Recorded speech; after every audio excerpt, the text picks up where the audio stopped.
Hi Pam. So here's how I understand what's going on here.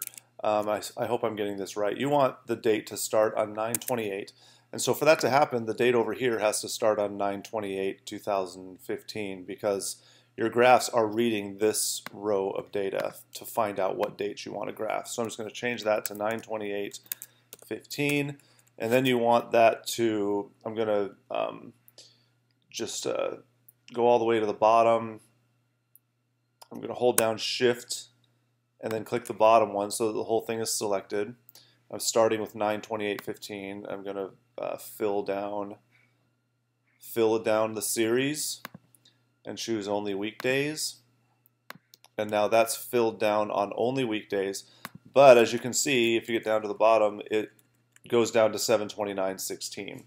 So what you want to do with these charts, it's trying to cram all of the stuff in there because your settings are forcing it into a certain minimum and maximum. So what you want to do with those is just all these tick boxes do is they tell Excel to just use automatic settings.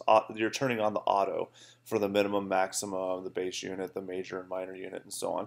So generally speaking, you can just leave them as check marked. Sometimes when you're doing a percentage or something, you want to force the maximum to be 100% regardless of what the data are. And so in a case like that, you might uncheck that and then fill in 100% or something.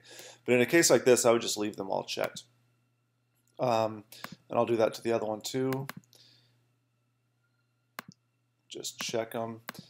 And so you're still getting the dates that you don't want though, but the problem is not here in the graph. The problem is that it's reading the data from here. So if you want it to only go to 11/1, then, and I think it was 11/1, whoops. You want it to go to 11/1/2015, then you just want to delete everything after 11/1/2015.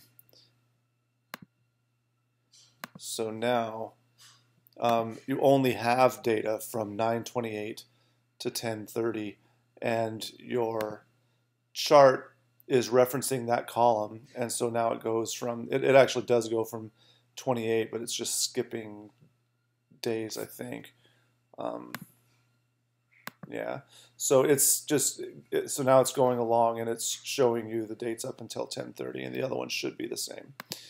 So that's how that works. So it's really more an issue of what you're displaying over here than it is how you set up those charts.